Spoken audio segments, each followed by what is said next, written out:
નમસ્કાર, business plus સાથે હું છું અન્વી। બિઝનેસ બુલેટિનની વાત કરીએ તો ભારતીય શેર બજારમાં છેલ્લા 5 ટ્રેડિંગ સેશનથી જોવા મળી રહેલી તેજી પર આખરે બ્રેક લાગી। સેન્સેક્સ અને નિફ્ટી ગગડીને રેડ ઝોનમાં બંધ થયા। જોકે તેમ છતાં દિવસના અંતે સેન્સેક્સ 73,000ની ઉપર તથા નિફ્ટી 22,000ની ઉપર બંધ થવામાં સફળ થયા। આ વેચવાલીના કારણે શેરબજારના રોકાણકારોની 1.1 લાખ કરોડની સંપત્તિ ઘટી ગઈ। કારોબાર દરમિયાન માત્ર મેટલ અને ઓઇલ એન્ડ ગેસ ઇન્ડેક્સ સેક્ટરની કંપનીઓના શેર્સમાં તેજી જોવાઈ, જ્યારે કે બાકીના તમામ સેક્ટરલ ઇન્ડેક્સ રેડ ઝોનમાં બંધ થયા। બ્રોડર માર્કેટમાં પણ વેચવાલી તરફી વલણ રહ્યું। બીએસઈનો મિડકેપ ઇન્ડેક્સ અને સ્મોલ કેપ ઇન્ડેક્સ ઘટ્યા મથાળે બંધ થયા હતા। દિવસાંતે સેન્સેક્સમાં 0.27% અને નિફ્ટીમાં 0.29%નું ગાબડું નોંધાયું। સેન્સેક્સ 199.17 પોઈન્ટ ઘટી 73,128.77 પોઈન્ટ પર બંધ રહ્યો। નિફ્ટી 65.20 પોઈન્ટ ઘટી 22,032.30 પોઈન્ટ પર બંધ રહી। હીરો સેલ્સમાં બીપીસીએલમાં 12 રૂપિયા 90 પૈસાનો વધારો થયો। આ શેર 472 રૂપિયા 85 પૈસા પર બંધ થયો। ટાટા સ્ટીલમાં 2 રૂપિયા 35 પૈસાનો વધારો થયો। આ શેર 137 રૂપિયા 25 પૈસા પર બંધ થયો। ટાઇટન કંપની 61 રૂપિયા 45 પૈસાના વધારા સાથે 3,820 રૂપિયા 30 પૈસા પર બંધ રહી। આઈટીસી 4 રૂપિયા 70 પૈસાના વધારા સાથે 472 રૂપિયા 30 પૈસા પર બંધ રહી। ઝીરો સેલ્સમાં ડિવિઝ લેબ્સમાં 95 રૂપિયા 10 પૈસાનો ઘટાડો થયો। આ શેર 3,814 રૂપિયા 50 પૈસા પર બંધ રહ્યો। એચસીએલ ટેકમાં 32 રૂપિયા 75 પૈસાનો ઘટાડો થયો। આ શેર 1,555 રૂપિયા 45 પૈસા પર બંધ રહ્યો। વિપ્રોમાં 9 રૂપિયા 60 પૈસાનો ઘટાડો થયો। આ શેર 485 રૂપિયા પર બંધ રહ્યો। એનટીપીસીમાં 5 રૂપિયા 80 પૈસાનો ઘટાડો થયો। આ શેર 311 રૂપિયા 50 પૈસા પર બંધ રહ્યો।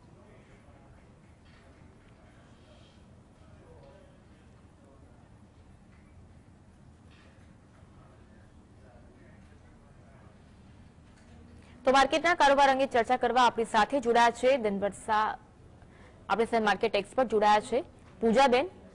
પૂજાબેન, સ્વાગત છે આપનું। પૂજાબેન, માર્કેટમાં છેલ્લા કેટલાક દિવસથી ચાલી રહેલી તેજી પર બ્રેક લાગી છે। ઉપલા મથાળેથી સેન્સેક્સ અને નિફ્ટી ઘટીને બંધ થયા। શું કહેશો માર્કેટની આ મુવમેન્ટ અંગે? માર્કેટ તમે જુઓ તો માર્કેટે ઓલ ટાઈમ હાઈ પણ બનાવ્યો છે 22,124નો અને એક ધારી ઉપરની એક ગતિ હતી। એના પછી મને લાગે છે કે આજનો જે ઘટાડો છે એ માત્ર પ્રોફિટ બુકિંગ કહી શકાય। કોઈ ખાસ ચિંતાનું એવું કોઈ કારણ નથી લાગતું મને અત્યારે। તમારા મતે હાલના સમયમાં કયા સેક્ટરમાં નવી ખરીદારી કરી શકાય? અત્યારે જો સેક્ટર વાઇઝ આપણે જોઈએ તો ઘણા બધા સેક્ટર બહુ સારું પરફોર્મ કરી રહ્યા છે। સ્પેશિયલી જોઈએ તો અત્યારે ડિફેન્સ સેક્ટર બહુ સારું કામ કરી રહ્યું છે। બેન્કિંગ સેક્ટર છે, ઓટો સેક્ટર છે, કેમિકલ સેક્ટર્સ છે, આ બધા સેક્ટર્સ બહુ સારું પરફોર્મ કરી રહ્યા છે। ઇવન આઈટી સેક્ટરમાં પણ સારી રેલી જોવા મળી છે। તો એ પ્રમાણે આ બધા સેક્ટર્સમાં તમે ફોકસ કરી શકો છો। એચડીએફસી બેંકના શેરને લઈને તમે રોકાણકારોને શું માર્ગદર્શન આપશો? એચડીએફસી બેંકનું આજે રિઝલ્ટ છે એટલે હું વિશેષ ટિપ્પણી તો નહીં આપું, પણ લોંગ ટર્મની દ્રષ્ટિએ જો રાખવાનું હોય તો બેન્કિંગ સેક્ટરમાં, પ્રાઇવેટ સેક્ટરમાં ખૂબ સારું પરફોર્મ કરતી લીડિંગ બેંક છે। એ પ્રમાણે મને ખૂબ સારું લાગે છે। અને જો ટેકનિકલી જો હું વાત કરું તો અત્યારે એની 58ની આરએસઆઈ છે, એટલે કે ચાર્ટમાં સ્ટ્રેન્થ તો બતાવી રહ્યું છે। અને આજનો બંધ જોઈએ તો 1679નો છે અને 1682 ઉપર એ બ્રેકઆઉટ લઈ રહ્યું છે। એટલે 1682 ઉપર જો 3 થી 4 બંધ આવી જાય છે અને એના ઉપર સસ્ટેન થાય છે તો મને લાગે છે કે 1682 ઉપર એ બ્રેકઆઉટને માટે તૈયાર છે। અને એના પછી મને લાગે છે કે 1735 અને 1735 ઉપર જો એ સસ્ટેન થાય તો પછી આગળનો ઉછાળો તમને જોવા મળી શકે એમ છે। એક કોલર જોડાયા છે, ભવનભાઈ જોડાયા છે। ભવનભાઈ, આપનો પ્રશ્ન? હાજી, નમસ્કાર। નમસ્કાર। હાજી, મારો પ્રશ્ન એ છે કે મારી પાસે નેસ્લે, આદિત્ય બિરલા, ટાટા પાવર અને એચએફસીએલ ના શેર છે। હવે જો મોટું કરેક્શન આવે તો કયામાં એક્ઝિટ કરવી મારે? જી, તમે મને જે કીધું એમાં તમારા તમામ અત્યારે મને લાગી રહ્યું છે કે બહુ સારા ફંડામેન્ટલી કંપની બધી સારી છે. નેસ્લે પણ કંપની સારી છે, ટાટા પાવર પણ ફંડામેન્ટલી કંપની સારી છે. ટેકનિકલી જો હું વાત કરું તો ટાટા પાવર ઓલરેડી બ્રેકઆઉટ લઈ લીધું છે. 338 ઉપર એનું બ્રેકઆઉટ હતું અને એ બ્રેકઆઉટ બાદ અત્યારે આજનો બંધ જોઈએ આપણે તો 353 છે. એ પ્રમાણે ખૂબ સારો ઉછાળો બતાવી રહ્યો છે. આદિત્ય બિરલાની તમે વાત કરી, તમે એમાંથી એક એક્ઝિટ નીકળી શકો છો. ફંડામેન્ટલી મને એ થોડો બીજા બધા સ્ટોક્સની સામે કમ્પેર ટુ થોડો ઘણો વીક લાગી રહ્યો છે. તો આદિત્ય બિરલા મનીમાંથી તમે એમાંથી એક્ઝિટ લઈ શકો છો. જી, અને એક કોલર છે અનિલભાઈ જોડાયા છે. અનિલભાઈ, આપનો પ્રશ્ન. મેડમ, આપણે IRS બાય કરેલો સોના ભાવના અત્યારે પ્રોફિટ બુક કરવા છે કે લોંગ ટર્મ માટે રાખી મુકાય? અને બીજું આપણે આ બજેટના હિસાબે એક બે શેર આપજો ને આપણે કોઈ નવા. જી, IRFC ની જો હું પહેલા વાત કરું તો ખૂબ સારું પરફોર્મ કરે છે. નીચેથી તમે જુઓ તો લગભગ 80-75 રૂપિયાથી એમાં સારો એક એવો ઉછાળો જોવા મળ્યો છે અને આજનો બંધ 141 નો આવ્યો છે. હજી પણ હું જોઉં તો મને એવું લાગે છે કે ટેકનિકલી ઉપરની ગતિ ડેફિનેટલી છે. ડિલિવરી વોલ્યુમ સાથે પણ એમાં એક બાય પોઝિશન બની છે. એ પ્રમાણે મને સારું લાગી રહ્યું છે. પણ અત્યારે હું એનો ચાર્ટ જોઉં, જે મેં વાત કરી, તો મને અત્યારે થોડો ઓવરબોટ પોઝિશનમાં લાગી રહ્યો છે. ઓવરબોટ પણ થઈ શકે એવું પણ બને, પણ અત્યારે હવે એક પીક ઉપર હોય એટલે થોડો કોશિયસ એપ્રોચ જરૂરી છે. જે રીતે તમે કીધું લાંબા ગાળાના તમે ઇન્વેસ્ટર્સ છો તો તમે એવું બની શકે કે થોડો ઘણો પાર્ટલી પ્રોફિટ બુકિંગ કરી શકો અને જ્યારે ઓવરબોટ પોઝિશનમાંથી થોડો ઘટીને સુધારો કરેક્શન કરે છે તો તમે ફરીથી એમાં એન્ટર થઈ શકો છો. જી, આપણી સાથે હર્ષદભાઈ જોડાયા છે. હર્ષદભાઈ, પ્રશ્ન. હા બેન, ગયો તો મેં પ્રશ્ન કર્યો હતો પણ કપાઈ ગયો હતો. એક MRPL મારી પાસે છે, નાવા છે અને ડિવિઝ મોટા પાયે છે. તો એમાં શું કરું મને જણાવશો? જી, પહેલા MRPL ની વાત કરું તો MRPL નો ચાર્ટ ખૂબ જ સારો લાગે છે. છેલ્લા 4 દિવસમાં સારો એવો ઉછાળો અને એ પણ ડિલિવરી વોલ્યુમ સાથે જોવા મળ્યો છે. તો એ પ્રમાણે ફંડામેન્ટલી કંપની ખૂબ જ સારી છે. ચાર્ટમાં ઘણી સારી સ્ટ્રેન્થ પણ બતાવી રહ્યો છે. ઓવરબોટ પોઝિશનમાં હજી પણ થોડી ઘણી જગ્યા મને સ્કોપ લાગી રહ્યો છે, એટલે કે હજી પણ ઉપર જવાની જગ્યા લાગે છે. મને લાગે છે કે આમાં તમને 184 185 સુધીના ભાવ જોવા મળી શકે એમ છે. તો MRPLમાં તમે ડેફિનેટલી ઉભા રહી શકો છો. ડિવિઝ લેબમાં જે આજે ઘટાડો જોવા મળ્યો હતો એ સારું એવું થોડું ઘણું કરેક્શન જોવા મળ્યું હતું. 3872 નું એક સપોર્ટ લેવલ હતું, જે જ્યાં આગળ એને એક સપોર્ટ પડતો હતો. એ સપોર્ટ તૂટતા આજે એ બ્રેકડાઉન થયો હતો અને લગભગ 3% જેવું નીચે ઘટાડો પણ જોવા મળ્યો હતો. હજી પણ મને એની જે RSI છે એ 50 ની આ ઘટાડામાં 46 ની થઈ ગઈ છે, એટલે કે ચાર્ટમાં જે સ્ટ્રેન્થ હોવી જોઈતી હતી એ ઘટી ગઈ છે. 3872 નો એને સપોર્ટ ગુમાવ્યો છે. તો એ પ્રમાણે મને લાગે છે કે આમાં હજી એક થોડી ઘણી વીકનેસ તમને વધારે જોવા મળી શકે એમ છે. જે નીચેના હું જોઉં તો 3785, અને જો 3785 સસ્ટેઇન નથી કરતું અને વધારે ઘટાડો જોવા મળે છે તો 3707 સુધી પણ એ જઈ શકે એમ છે. અત્યારે ચાર્ટ સ્ટ્રક્ચર એનું હું જોઉં તો ઘણું વીક થઈ ગયું છે. જી, ઘનશ્યામભાઈ જોડાયા છે. ઘનશ્યામભાઈ, આપનો પ્રશ્ન કયો છે? મારે બેનને પૂછવું છે કે મેં 52 રૂપિયાના ભાવથી ટાઇડેન લીધા છે અને 435 રૂપિયાના ભાવથી જયકોપ લીધા છે અને 90 રૂપિયાના ભાવથી HFCL લીધા છે. તો આ ત્રણે એકાદ વર્ષ માટે હોલ્ડ કરવા છે તો કરી શકાય? જી, પહેલા હું ટ્રાઇડન્ટની વાત કરું તો ટ્રાઇડન્ટનો ચાર્ટ મને અત્યારે થોડો ઘણો નેગેટિવ લાગી રહ્યો છે. પણ જે રીતે તમે કીધું કે લાંબા ગાળાના ઇન્વેસ્ટર્સ છો તો હું કહીશ કે તમે એક નિર્ધારિત સ્ટોપ લોસ રાખી અને તમે ઊભા રહી શકો છો. 50 દિવસની એની જે મૂવિંગ એવરેજ જોઈએ તો એ લગભગ 39 રૂપિયા ને 31 પૈસાની છે. એટલે કે તમે 39 રૂપિયાનો સ્ટોપ લોસ રાખીને આમાં ઊભા રહી શકો છો લાંબા ગાળાના ઇન્વેસ્ટર્સ છો એટલા માટે. ફંડામેન્ટલી કંપનીમાં કોઈ એવો વાંધો નથી લાગતો, એટલા માટે હું કહીશ કે તમે એમાં ઉભા રહી શકો છો. જી, જય કોર્પની જો હું વાત કરું, જય કોર્પની જો હું વાત કરું, એમનો સેકન્ડ સ્ટેપ જય કોર્પ હતો. જય કોર્પની પણ જો હું વાત કરું તો અત્યારે એનો ચાર્ટ પણ 3 દિવસથી નેગેટિવ છે. એનું જે નીચેનું લેવલ હતું એ નીચેનું 393 નું લેવલ સપોર્ટ એને બ્રેક કર્યો છે અને 384 નો બંધ આવ્યો છે. પણ આમ જોવું તો મને લાગે છે કે એની 53 ની જે RSI છે હજી પણ ચાર્ટમાં સ્ટ્રેન્થ મેન્ટેન છે. તો આ જો આ 393 ની ઉપર થોડો ઘણો ફરીથી આવી જાય છે અને એના ઉપર જો સસ્ટેન થાય છે તો ફરીથી તમને એક ઉછાળો જોવા મળી શકે એમ છે. જે ઉપરનામાં જ્યાંથી જે 400 થી પાછું ફર્યું હતું 400 ઉપર મને લાગે છે કે આ 415 નો ભાવ તમને બતાવી શકે એમ છે. પણ એના માટે તેને 393 ઉપર સસ્ટેન થવું પડશે.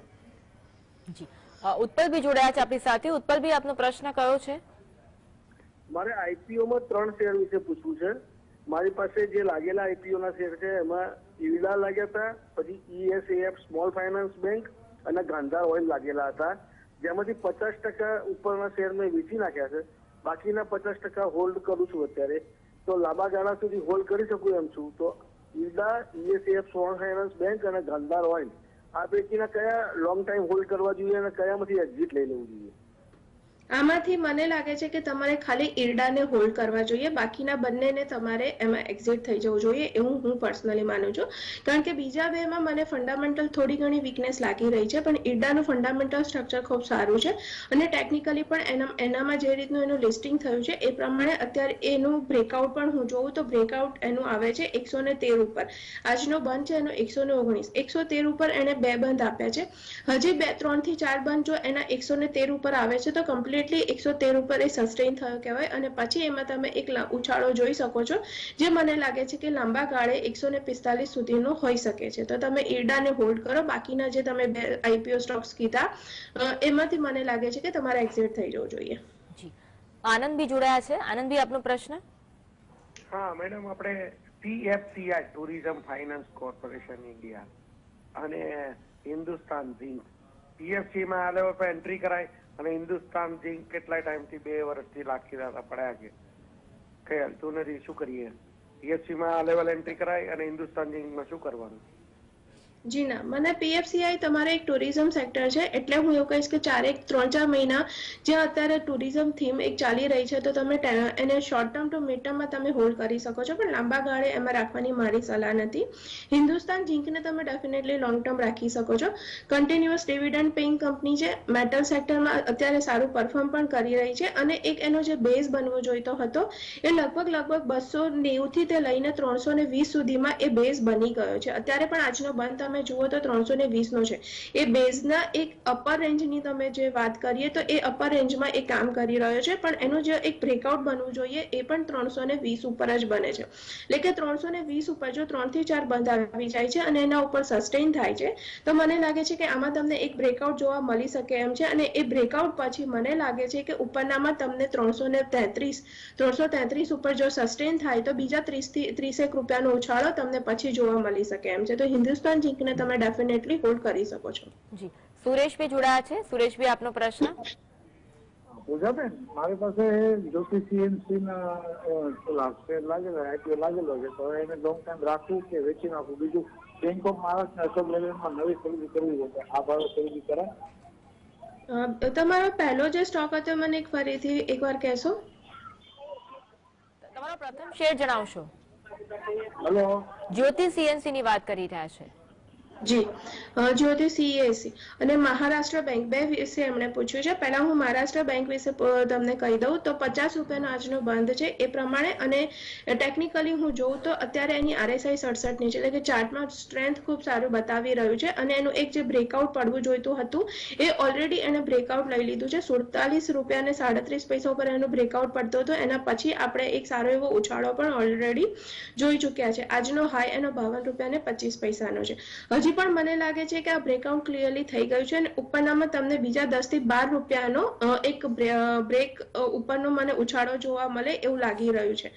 જ્યોતિ CSC ની જો હું વાત કરું તો એનો એક સ્ટ્રક્ચર મને થોડું ઘણું વીક લાગી રહ્યું છે. એની RSI અત્યારે હું જોઉં તો એ 47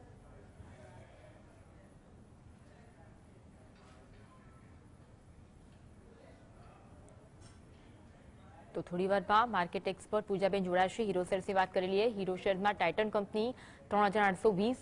પૂજાબેન, હાલના સમયે નિફ્ટીમાં કયા કયા લેવલને ધ્યાનમાં રાખવા જોઈએ? નિફ્ટી અત્યારે 22,000ના જે સાયકોલોજીકલ લેવલ ઉપર છે, પણ ઓલરેડી બજાર ખૂબ વધી ગયું છે તો થોડો ઘણો કોશિયસ એપ્રોચ ખૂબ જરૂરી છે.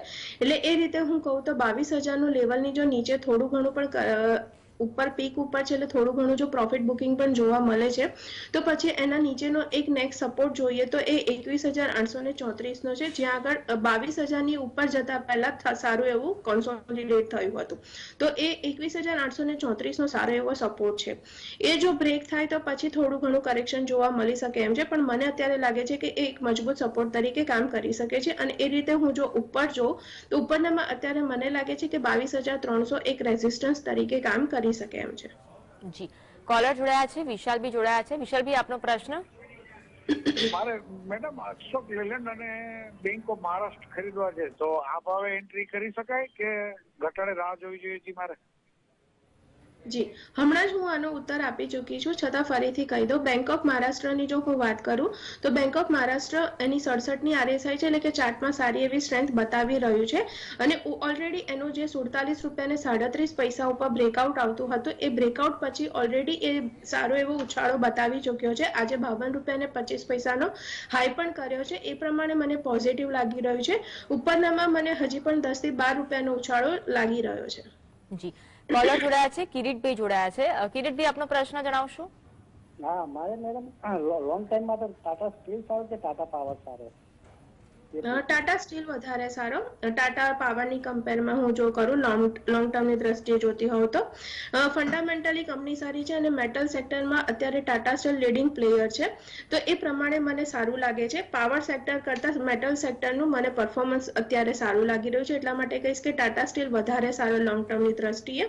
ફંડામેન્ટલી બંને કંપનીઓ ટાટા ગ્રુપની છે અને પરફોર્મન્સ સારું કરી રહી છે, તો એવી રીતે કોઈ તકલીફ નથી. સેક્ટર વાઇઝ એનું સારું સિલેક્શન થઈ શકે છે. જો ટાટા સ્ટીલની વાત કરું તો 138 રૂપિયા ઉપર એ બ્રેકઆઉટ લઈ રહ્યું છે અને આજનો બંધ પણ 137.25 નો આવ્યો છે, એટલે કે 3 થી 4 બંચો એ 138 ઉપર આપી દે છે અને એના ઉપર સસ્ટેન થાય છે, તો પછી તમને એક સારો એવો ઉછાળો એમાં જોવા મળી શકે એમ છે. મને લાગે છે કે એમાં તમને જો લાંબા ગાળાની દ્રષ્ટિએ તમે ઊભા રહેશો તો મને લાગે છે કે તેમાં તમને 160 સુધીના ભાવ પણ જોવા મળી શકશે. જી, રાજેન્દ્રભાઈ જોડાયા છે. રાજેન્દ્રભાઈ, આપનો પ્રશ્ન કયો છે? GNFC Sona as a blue, Sona block, ITC 3 share વિશે જરા પૂછવું છે મારે. જી, જીએનએફસી જી જી, જીએનએફસી ની જો હું પહેલા વાત કરું તો આજનો બંધ એનો 750 નો આવ્યો છે. કન્ટિન્યુઅસ 4 દિવસથી એમાં એક ડાઉનફોલ જોવા મળ્યો છે. એની જે 50 દિવસની એક એવરેજ પડતી હતી, એ 50 દિવસની એવરેજને પણ એણે બ્રેક કરી છે અને આજે લો બનાવ્યો છે. એ પ્રમાણે મને લાગે છે કે નીચેનામાં અત્યારે એ 728 સુધી જઈ શકે એમ છે, કારણ કે એની 50ની જે RSI છે એને પણ એ બ્રેક કરી અને થોડું ઘણું વીક સ્ટ્રક્ચર બનાવી રહ્યું છે, તો એ પ્રમાણે મને લાગે છે કે 728 સુધી આ જઈ શકે એમ છે. તમારા મતે હાલના સમયમાં આઈટી સેક્ટરમાં કયા શેરમાં લાંબા ગાળા માટે રોકાણ કરવું યોગ્ય રહેશે? આઈટી સેક્ટરમાં જો હું વાત કરું તો ઘણા બધા સારા શેર્સ છે. માસ્ટેક છે, પરસિસ્ટન્સ છે, ખૂબ મોટું સારા એવા વોલ્યુમ સાથે કામ થાય છે અને ડિલિવરી પ્રમાણે કામ થાય છે, પણ દરેક ઇન્વેસ્ટર્સ હોય કે ટ્રેડર્સ હોય એમણે એમની પોકેટ સાઇઝ પ્રમાણે ચૂઝ કરવાનું હોય છે. તો એ પ્રમાણે મને હું જોઉં તો મને ઇન્ફોસિસ એક કન્વિનિયન્ટ પોઝિશન લાગે છે. બહુ મોટો વધારે 5000 7000 ઉપરનો સ્ટોક્સ નથી, એટલા માટે ઇન્ફોસિસની જો હું વાત કરું તો આજનો બંધ એનો 1631 છે. ખૂબ સારું પરફોર્મ કરે છે. શુક્રવારે એક ગેપ અપ ખુલ્યું હતું, એના પછી આજે થોડો ઘણો નેગેટિવ બતાવે છે, પણ એ ગેપ અપને કવર કરવા માટેની નેગેટિવિટી કે ડાઉનફોલ તમને બતાવી રહ્યો છે. પણ ઓવરઓલ એની એ સ્ટ્રક્ચર હું જોઉં તો સારી મજબૂતાઈ બતાવી રહ્યો છે, કારણ કે 64ની RSI છે અને ઓલરેડી એ બ્રેકઆઉટ લઈ ચૂક્યું છે. એનું બ્રેકઆઉટ હતું, એ બ્રેકઆઉટ એ 1574 ઉપર હતું અને એ બ્રેકઆઉટ લઈ ચૂક્યું છે, તો એ પ્રમાણે મને લાગે છે કે હવે આમાં તમને 1840 સુધીના ભાવ પણ જોવા મળી શકે એમ છે મિડ ટર્મ ટુ લોંગ ટર્મની દ્રષ્ટિએ. તો દરેક ઘટાડે આને પોર્ટફોલિયોમાં રાખી શકાય. જી, પ્રકાશભાઈ જોડાયા છે. પ્રકાશભાઈ, આપનો પ્રશ્ન કયો છે? હાજી નમસ્કાર. મોતીસન જ્વેલર્સ, ટ્રેડો બ્રાન્ડ અને એસપીએસ ફોર્જિંગમાં શું કરવા જેવું લાગે છે? ત્રણેય સ્ટોક્સમાં હું અત્યારે જોઉં તો ફંડામેન્ટલી મને એટલું નથી લાગતું. હું ટેકનિકલી તમને કહી શકું. ટેકનિકલી જો હું વાત કરું તો અત્યારે મને એમાં પણ ફોર્જિંગમાં મને અત્યારે એક વીક સ્ટ્રક્ચર બની રહ્યું હોય એવું લાગે છે. અત્યારે એની RSI હું જોઉં તો RSI એની 41ની છે, એટલે કે 50ની નીચે છે, તો એ પ્રમાણે ટેકનિકલી પણ એનું મને ફંડામેન્ટલી તો વીક છે જ અને ટેકનિકલી પણ મને અત્યારે 41ની RSI છે, એટલે કે ચાર્ટમાં એવું અટ્રેક્ટિવ સ્ટ્રક્ચર બની નથી રહ્યું સ્ટ્રેન્થ ઓછી હોવાના કારણે. તો હું કહીશ કે એમાંથી તમે નીકળી જાઓ. જી, અન્ય કોલર છે ચેતનભાઈ જોડાયા છે. ચેતનભાઈ, આપનો પ્રશ્ન. Good evening madam. HDFC bank કયા ભાવે ખરીદી શકાય? 2 વર્ષ માટે લેવા છે. 2 વર્ષ માટે જો તમે લેતા હોય તો મને લાગે છે કે તમારે દરેક ઘટાડે એમાં પરચેસ કરવા જોઈએ, એટલે કોઈ એક ભાવથી તમારે એને ડિસાઇડ ના કરવું જોઈએ.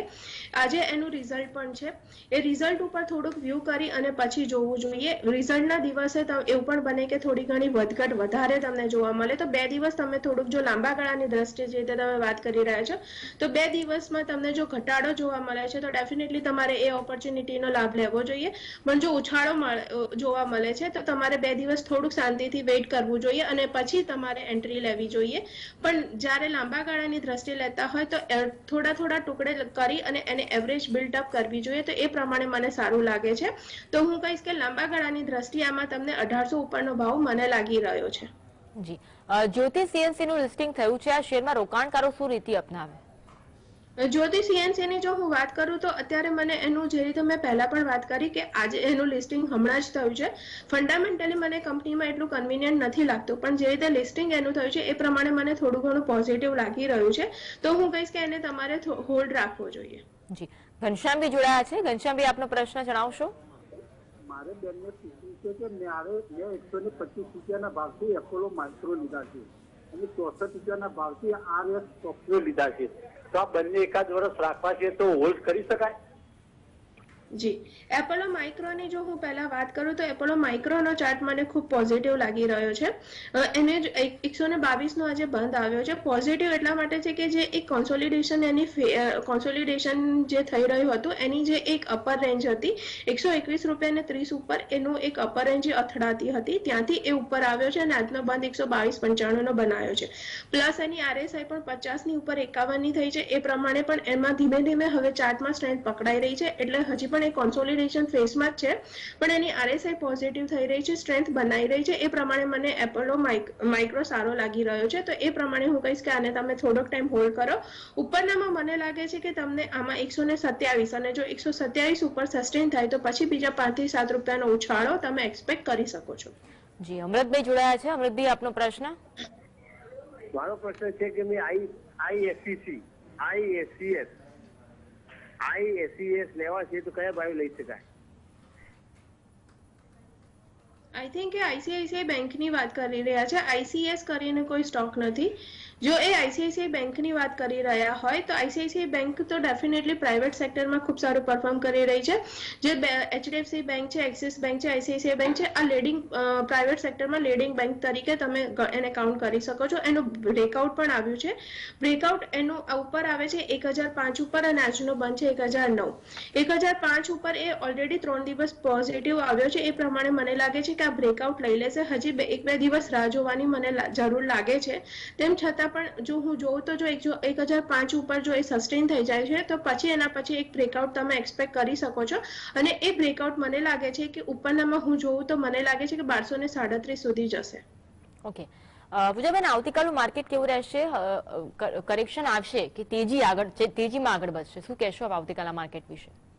મને લાગે છે કે બજાર 22,000નું જે સાયકોલોજીકલ લેવલ છે એના કારણે થોડું ઘણું તમને પ્રોફિટ બુકિંગ ડેફિનેટલી જોવા મળી શકે છે, પણ એ 22,000ની આસપાસ જ થોડું ઘણું કોન્સોલિડેટ થતું જોવા મળી શકે છે. એ પ્રમાણે હું જોઉં તો મને લાગે છે આજનો જે હાઈ હતો 22,124નો, એને તમે એક રેઝિસ્ટન્સ તરીકે કામ કરી શકો અને નીચેનામાં હું જોઉં તો મને લાગે છે કે 21,945 આ સપોર્ટ તરીકે કામ કરી શકે છે. ઓકે, આજે આપણે જે સ્ટોક્સ અંગે ચર્ચા કરી તેમાંથી કોઈ કંપનીમાં આપનું રોકાણ ખરું? મારું પર્સનલ હોલ્ડિંગ નથી કોઈ પણ સ્ટોકમાં, પણ મેં ક્લાયન્ટને રેકમેન્ડ કર્યું હોઈ શકે અને ક્લાયન્ટની પોઝિશન હોઈ શકે. તો હું તમામ દર્શકોને કહીશ કે કોઈ પણ સ્ટોકમાં ઇન્વેસ્ટમેન્ટ કરતા પહેલા કે ટ્રેડિંગ કરતા પહેલા તમે તમારા પર્સનલ એડવાઇઝરની સલાહ ચોક્કસથી લેશો. જી, પૂજાબેન, આપ જોડાયા અને દર્શકોને માહિતીને માર્ગદર્શન આપ્યું, બદલ આપનો આભાર. તો હવે જાણીએ જ્યોતિષ ઇન્ડસ્ટ્રીએ કેવું રહેશે આગામી આવતીકાલનું માર્કેટ.